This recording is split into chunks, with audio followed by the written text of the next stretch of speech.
Maka barang siapa di antara kalian dalam keadaan sakit, maka dalam keadaan sakit atau dalam keadaan safar, fa'iddatun min ayyamin ukhar, maka hendaklah dia mengganti pada hari-hari yang lainnya.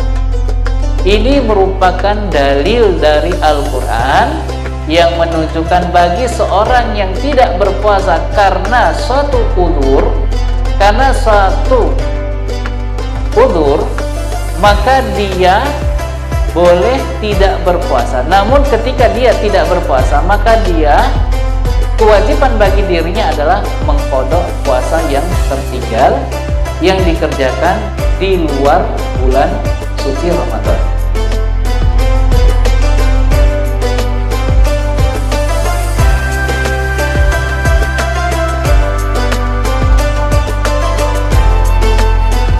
Bismillah. Assalamualaikum warahmatullahi wabarakatuh. Innal hamdalillah nahmaduhu wa nasta'inu wa nastaghfir wa na'udzu billahi min shururi anfusina wa min sayyiati a'malina may yahdihillahu fala mudilla lahu wa may yudlil fala hadiya lahu. Asyhadu an la ilaha illallah iqraran bihi wa tauhida wa asyhadu anna Muhammadan abduhu wa rasuluh, amma ba'd. Para ikhwani wa akhwati rahimani wa rahimakumullahu jami'an, kita di hari ini tidak terasa bahwasanya kita telah menjalani puasa yang ke-8, dan renungan bagi kita semua, sudahkah kita maksimal dalam menjalankan ibadah Ramadan di tahun ini, dan sudahkah Allah Subhanahu wa taala memberikan pengampunannya kepada diri kita semua. Kemudian yang berikutnya, yang kedua, senantiasa kita panjatkan puja dan puji syukur kita atas nikmat yang Allah Subhanahu wa taala berikan kepada kita semua, terutama adalah nikmat sehat, yang dengan kesehatan tersebut kita masih bisa menjalankan perintah dari Allah Subhanahu wa taala menunaikan puasa Ramadan. Dan yang ketiga, kita ucapkan juga kepada sahibul bait dari tuan rumah yang bisa menyediakan kami, terutama kepada para shaimun, orang-orang yang berpuasa, untuk pada kesempatan ini, kesempatan yang semoga Allah Subhanahu wa taala memuliakan kita semua, kita dalam rangka untuk mempelajari, menelaah dari hadis-hadis Nabi SAW yang berkaitan dengan puasa. Tidak pula juga kita aturkan terima kasih, banyak terima kasih, jazakumullahu khairan katsira kepada tuan rumah yang menyediakan tempat. Demikian juga Masya Allah hidangan, ya. Ini teringat dengan hadis Nabi SAW menyatakan, man fatara sha'iman, barang siapa yang memberikan makanan bagi orang yang berbuka, maka dia mendapatkan pahala orang yang berpuasa tanpa mengurangi puasanya orang tersebut. Nah, ini merupakan keutamaan yang besar bagi mereka orang-orang yang memberikan berbuka bagi orang-orang yang berpuasa. Dia mendapatkan pahala yang sangat besar dari sisi Allah Subhanahu wa taala, dan tentulah Allah Subhanahu wa taala memberikan banyaknya keberkahan, memberikan anugerah kepada mereka para muhsinin, orang-orang yang berbuat kebajikan. Kemudian yang berikutnya, para ikhwan wa akhwati hafizani wa hafizakumullahu jami'an, semoga Allah menjaga kita semua. Pada kesempatan kita di sore hari ini menjelang berbuka, kita akan membahas tentang fikih Ramadan, yang tema kita di hari ini, hari yang ke-8 di bulan suci Ramadan. Kita akan masuk pada bab tentang as-shaum fi safar wa ghairi, bab berpuasa pada saat safar dan yang selainnya. Di antara dalil-dalil yang menunjukkan perkara mana yang lebih utama, apakah berpuasa di saat safarnya ataukah tidak berpuasa di saat safarnya. Maka perhatikan beberapa hadis yang akan kita sampaikan. Yang pertama adalah hadis dari ibunda kita Ummul Mukminin Aisyah radhiyallahu anha, yang mana disebutkan anna Hamzah ibn Amr al-Aslami qala lin Nabi sallallahu alaihi wasallam as-sumu fi safari wa kana katsiru siyam qala in syi'ta fasum wa in syi'ta fa'aftir. Dalil yang pertama adalah hadis dari ibunda kita Aisyah, yang dirinya menuturkan bahwasanya Hamzah bin Amr al-Aslami, Hamzah bin Amr al-Aslami bertanya kepada Rasul, "Ya Rasulullah, apakah saya harus berpuasa pada saat safar?" Dan Hamzah bin Amr al-Aslami adalah sosok seorang sahabat Nabi yang paling banyak berpuasa. Maka oleh sebab itu Nabi SAW menjawab, "Jika engkau menghendaki, maka silakan berpuasa. Adapun jika engkau menghendaki, maka silakan berbuka." Maka hadis yang pertama ini merupakan dalil bagi seorang musafir. Ini dia diberikan khiyar. Apa itu khiyar? Pilihan. Pilihan antara melanjutkan puasanya ataukah dia tidak melanjutkan puasanya. Maka bagi seorang musafir ini diberikan pilihan. Maka nanti akan kita sebutkan tentang mana yang lebih utama, apakah berpuasa ataukah tidak berpuasa bagi seorang yang musafir. Dalil yang kedua disebutkan dalam hadis, disebutkan oleh sahabat Nabi yang bernama Anas bin Malik radhiyallahu anhu qala kunna nusafir ma'a Nabi sallallahu alaihi wasallam falam ya'ib as-sha'im alal muftir walal muftiru al sha'im. Dari Anas bin Malik, semoga Allah Subhanahu wa taala meridhoinya, beliau berkata, kami dahulu pernah bersafar bersama dengan Rasul sallallahu alaihi wasallam. Maka di saat itu ada dua kelompok ataupun dua golongan, yaitu orang yang berpuasa tidaklah mencela orang yang berbuka.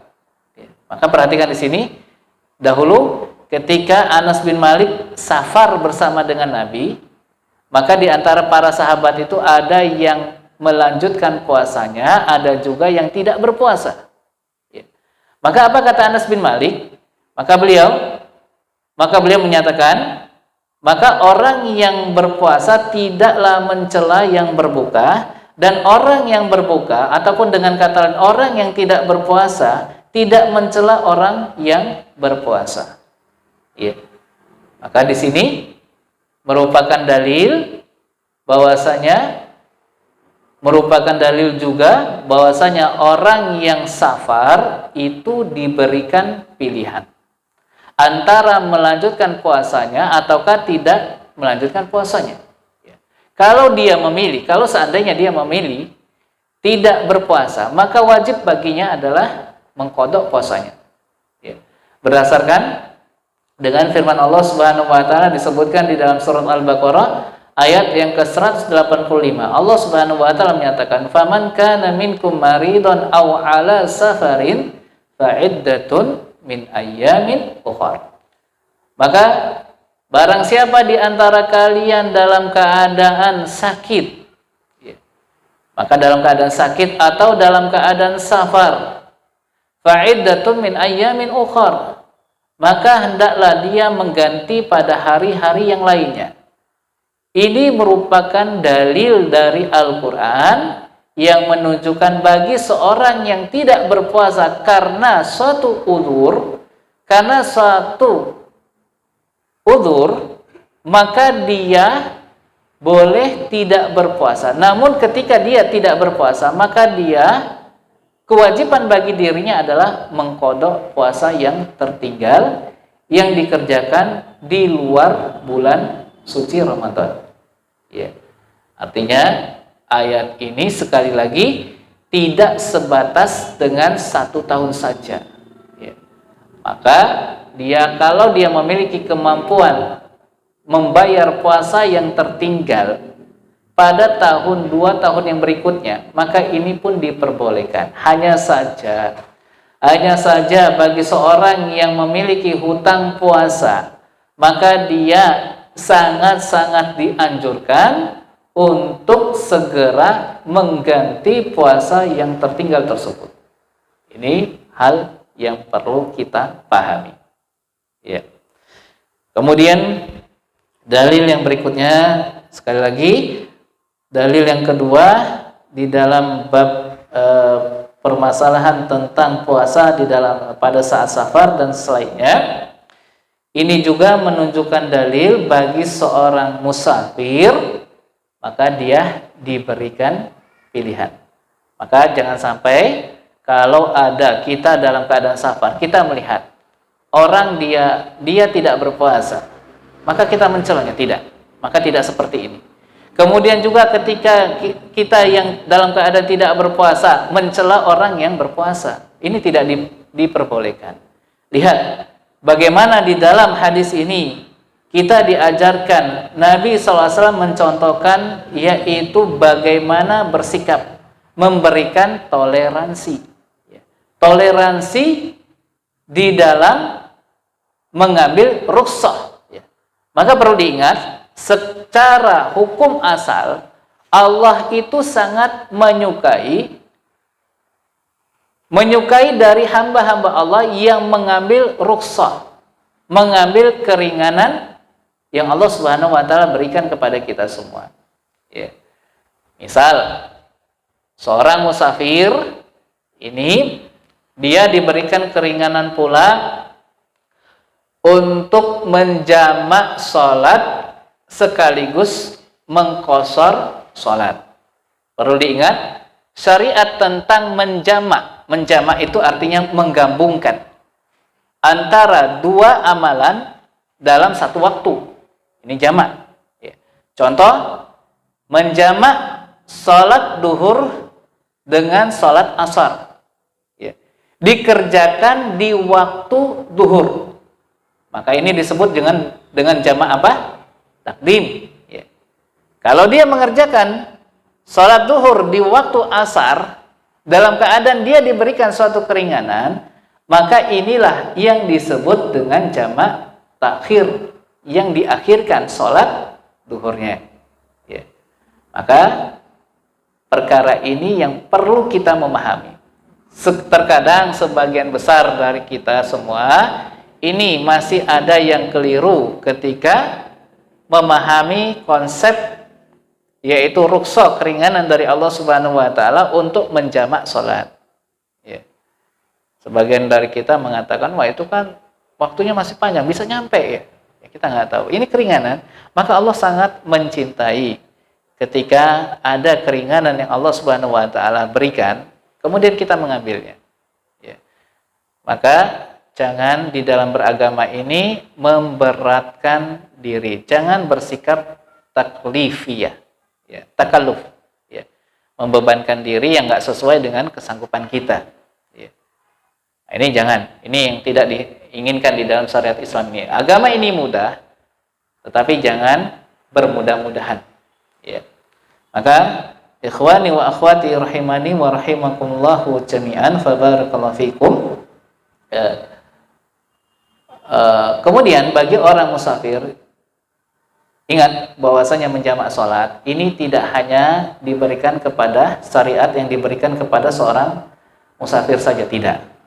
Jamak itu boleh dilakukan ketika melaksanakan ibadah tersebut adanya suatu, yaitu suatu masyaqqah, kesulitan, suatu kesulitan, kesukaran di dalam mengerjakan sholat tersebut, ibadah tersebut.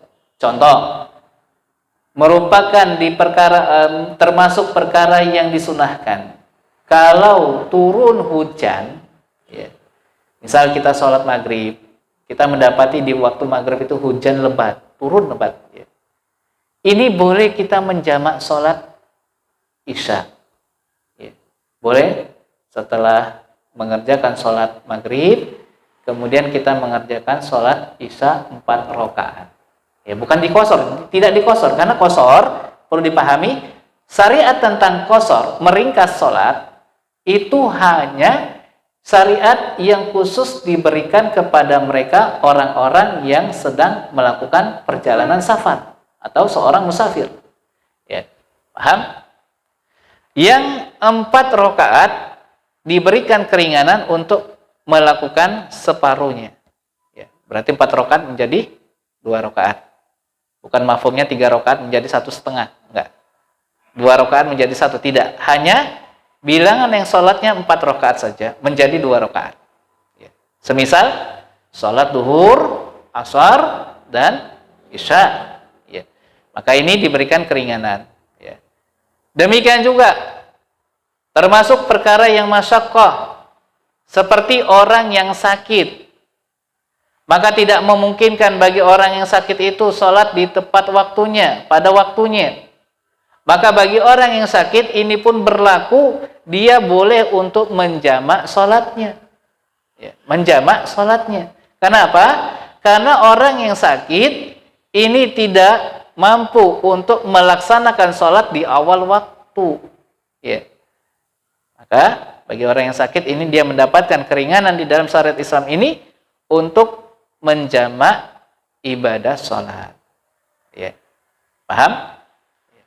Ini tentang, adapun sekali lagi qasar, jamak, ini tidak hanya syariat yang tidak diberikan hanya kepada seorang musafir, tidak. Tetapi selama dia ada suatu kesulitan, kesukaran dalam melaksanakan ibadah tersebut, maka berlakulah dia boleh untuk menjamak sholat tersebut. Adapun qasar, sekali lagi, qasar, hal ini merupakan kekhususan bagi mereka para musafir. Nah, kemudian ikhwani wa akhwati rahimani wa rahimakumullahu jami'an. Kemudian kita masuk dalil yang ketiga, yaitu dalil hadis dari Abu Darda.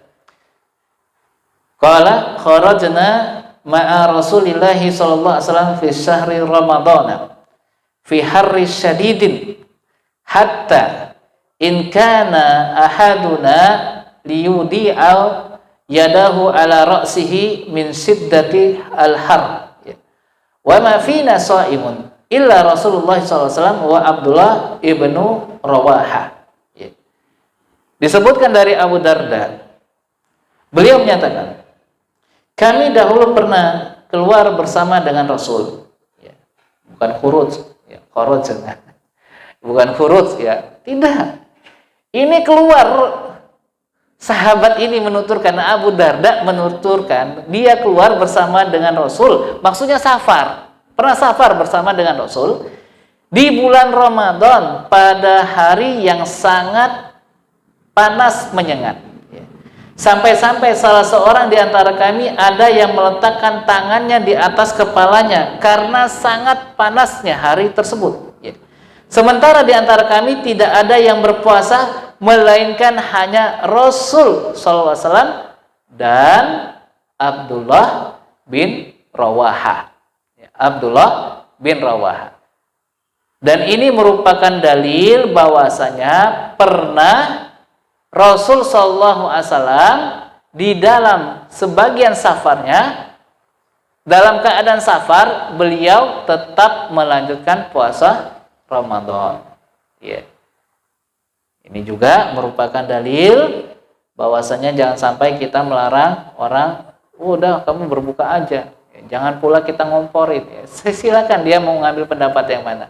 Tapi ada suatu jawaban yang sangat bagus, ya, yang disebutkan oleh ulama kita, oleh Asy-Syaikh Al-Faqih Al-Alamah Muhammad bin Shalih Utsaimin rahmatullah alaihi wasallam. Beliau menyatakan, bagi seorang musafir maka adanya tafsil, perincian.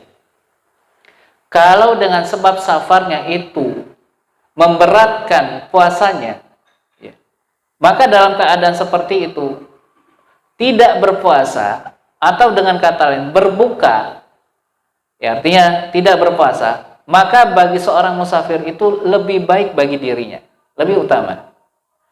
Namun apabila di dalam safarnya itu tidaklah memberatkan dirinya, artinya safarnya mungkin dengan pesawat terbang, ya, ataupun yang dia tidak kepanasan, ya, dia adem ataupun dingin, ya, maka dalam keadaan seperti itu melanjutkan puasa bagi dirinya itu lebih baik. Ya. Artinya sekali lagi apa? Sekali lagi, bagi seorang musafir dia diberikan pilihan. Ya. Pilihan apa? Antara melanjutkan puasanya ataukah tidak melanjutkan puasanya. Namun kalau dia tidak berpuasa, diwajibkan baginya untuk mengqadha puasanya. Ya. Adapun dalil yang keempat yaitu Jabir bin Abdillah, dari Jabir bin Abdillah radhiyallahu an, ya. Kana Rasulullah sallallahu alaihi wasallam fi safarin fara'a zuhaman wa zu'alan qad dhullila alaihi. Faqala ma hadha? Qalu sha'imun. Qala laisa minal birri as-shaumu fis safar. Ya. Wali Muslim alaikum bi rukhsatillah allati rakhasa lakum. Ya.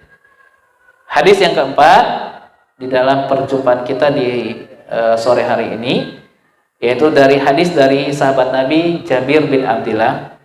Dirinya menuturkan Rasulullah SAW berada di dalam suatu safar. Lalu beliau melihat beberapa orang yang berkumpul dan seseorang yang sedang bernaung, ya, artinya berteduh. Beliau bertanya, ada apa dengan orang ini? Ya. Mereka menjawab, mereka itu adalah orang-orang yang berpuasa. Maka Rasulullah SAW menjawab berkata, bukan termasuk kebajikan as-shaum fis safar, bukanlah termasuk bagian dari suatu kebajikan, kebaikan seseorang berpuasa dalam safarnya, dalam perjalanannya tersebut. Ya. Dalam riwayat Muslim, Nabi SAW menyatakan, alaikum bi rukhsatillah allati rakhasa lakum. Maka kata Nabi SAW menyatakan, hendaklah kalian melaksanakan rukhsah, mengambil rukhsah yang Allah Subhanahu wa taala berikan kepada kalian. Nah, maka ini juga merupakan dalil Allah itu sangat menyukai hamba-hambanya yang mengambil rukhsah, keringanan yang Allah Subhanahu wa taala berikan kepada kita semua.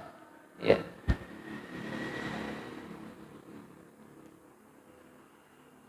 Dalam riwayat yang lain, maka kata Nabi SAW menyatakan, ulaikal usatu, ulaikal usatu, ulaikal usatu. Ya. Nabi mengatakan kepada orang yang berpuasa tadi, sekelompok orang yang berpuasa dalam keadaan panas, ya, tapi tetap melanjutkan puasanya, tetap berpuasa, maka Nabi mengatakan mereka itulah orang-orang yang telah bermaksiat. Ya. Nabi mengulanginya 3 kali. Terkadang suatu amal ibadah bisa menjadi maksiat apabila ibadah itu menyelisihi dengan yang diajarkan oleh Rasul Sallallahu Alaihi wa ala alihi wasallam. Ya. Mungkin ini saja para ikhwan wa akhwati rahimani wa rahimakumullah jami'an. Kita gunakan selama 10 menit dengan sesi diskusi ataupun tanya jawab, karena jam 6:10 itu sudah masuk waktu maghrib insyaallah. Nah, silakan. Ada yang ingin ditanyakan?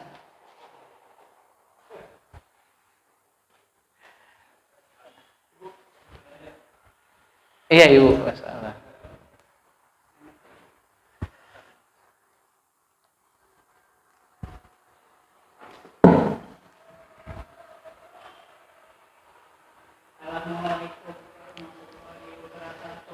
Waalaikumsalam warahmatullahi wabarakatuh.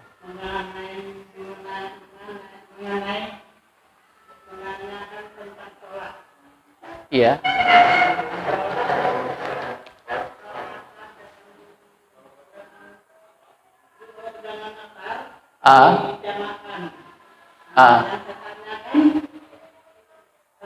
Apakah asar itu berguna juga untuk dia pulang ke kampung? Ke kampung halaman. Di rumah orang tuanya gitu. Nah. Dia selalu berjamaah gitu. Apakah dia selalu menjamak sholatnya atau tidak? Selalu dijamakkan. Selalu dijamakkan di rumah? Di rumah sendiri, rumah orang tuanya sendiri gitu. Orang tuanya sendiri. Nah, iya. Baik. Zuhur dengan asarnya dia selalu dijamakkan. Ya, waalaikumsalam. Nah, bagaimana dengan seorang musafir, tetapi di sisi yang lain dia pulang ke rumah orang tuanya? Maka di sini ada suatu hal yang perlu ditanyakan terlebih dahulu. Apakah dia pulang ke rumah orang tuanya itu sudah masuk jarakan safar atau tidak? Sudah masuk atau? Sudah masuk jarak safar belum? Rumah orang tuanya di mana? Oh, istilah. Sudah cukup jauh, Ustaz. Sudah cukup jauh. Sudah. Nah, tetapi dia selalu menjamak sholatnya. Ya. Maka di sini ada beberapa perkara yang perlu kita ketahui. Yang pertama, para ulama bersisi pendapat tentang batasan jarak safar. Ya. Yang pertama, minimalnya wallahu a'lam, yang rojih adalah batasan seorang minimal dikatakan sebagai seorang musafir kalau dia telah menempuh perjalanan sejauh 40 km. Ya. Ini batasan minimalnya. Kemudian bagi seorang yang musafir, maka dia boleh menjamak dan mengqashar. Ya. Menjamak dan mengqashar salat tersebut.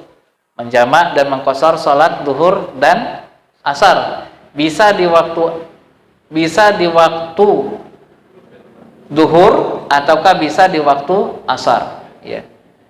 Hanya saja kalau dia sudah di pertengahan asna safar, maksudnya asna safar ini di pertengahan jalan, ya walaupun belum sampai kepada kampung halaman, ini boleh untuk menjamak dan mengqashar. Selama apa? Yang menjadi ibroh itu adalah selama dia telah meninggalkan kampung halamannya. Ya. Kampung halaman di sini artinya rumah dirinya, rumah dia berdomisili. Selama dia sudah meninggalkan rumahnya, ya, sudah meninggalkan genteng-genteng rumahnya, ini boleh untuk menjamak dan mengqashar sholat. Kalau dia punya niatan bersafar, ya. Ini yang pertama. Yang kedua, bahwasanya apakah rumah orang tua, ya, rumah orang tuanya tersebut, walaupun dia sudah pindah, ya, apakah dia boleh menjamak sholat ataukah mengqashar sholat? Ya. Maka dalam hal ini mereka pun para ulama ahli fikih pun berbeda pendapat. Ya. Berbeda pendapat selama dia sudah meninggalkan tempat tinggalnya, rumah aslinya, ya, walaupun dahulu itu rumah orang tuanya adalah rumah aslinya, rumah kecilnya, maka dia juga bisa dikatakan sebagai seorang musafir. Boleh baginya menjamak dan mengqashar sholat. Ya, boleh dia untuk menjamak dan mengqashar sholat. Dan yang berikutnya, para ulama bersisi pendapat tentang lama waktu ataupun durasi seseorang itu boleh menjamak dan mengqashar sholat. Ya. Sebagian ulama menyatakan batasan maksimalnya seorang musafir itu boleh selama 3 hari, boleh dia menjamak dan mengqashar sholatnya. Ada juga yang berpendapat selama 19 hari. Ya, selama 19 hari boleh dia menjamak dan mengqashar sholatnya. Ya. Ada juga yang berpendapat seperti Syekh Utsaimin, seorang selama dia meninggalkan kampung halamannya dan itu bukan tempat tinggalnya, domisilinya, walaupun selama setahun boleh menjamak sholat. Ini kata pendapat Syekh Utsaimin. Ya. Artinya tergantung dia niat bermukim di tempat tersebut, ya, bermalam di tempat tersebut. Jadi kesimpulannya adalah boleh dia menjamak sholat, ya, selama itu bukan tempat tinggal dirinya, ya. Artinya bukan tempat rumahnya, tapi itu rumah orang tuanya. Sebagian ulama juga mengatakan tidak, karena itu termasuk kampung halamannya, ya. Maka dalam hal ini pendapat yang terbaik adalah pendapat pertengahan. Ya. Selama dia sudah mukim di tempat tinggal kampung rumah orang tuanya, yang lebih baik bagi dirinya adalah sholat sempurna. Atau dengan kata lain, tidak menjamak sholatnya. Kalau dia sudah sampai di rumah orang tuanya tersebut. Ini pendapat yang pertengahan, ya. Wallahu a'lam bishawab. Nah, satu pertanyaan lagi.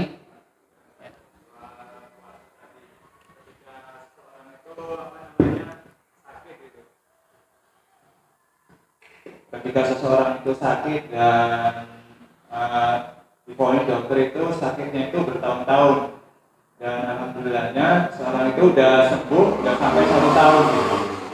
Nah, ketika dalam waktu penyembuhannya itu dia bayar itu fidyah karena tidak puasa gitu.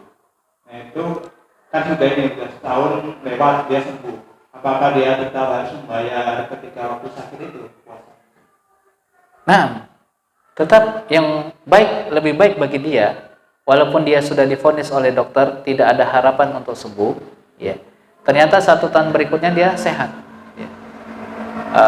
Maka dalam keadaan seperti ini, yang lebih baik bagi dirinya adalah dengan mengqadha, mengganti puasa yang tertinggal tersebut. Dengan catatan, apabila puasa yang dia lakukan itu tidak membahayakan kesehatan dirinya.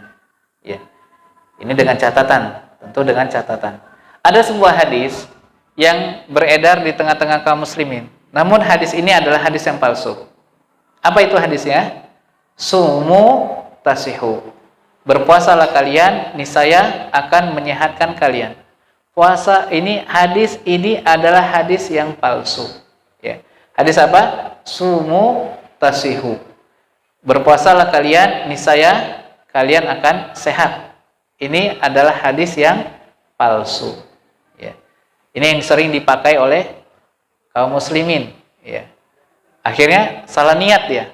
Puasanya itu sebagai untuk berobat.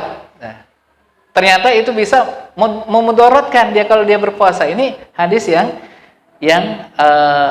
hadis yang palsu kata para ulama. Sebagian para ulama mengatakan palsu dan sebagian menyatakan dhaifun jiddan. Hadis yang sangat lemah, ya.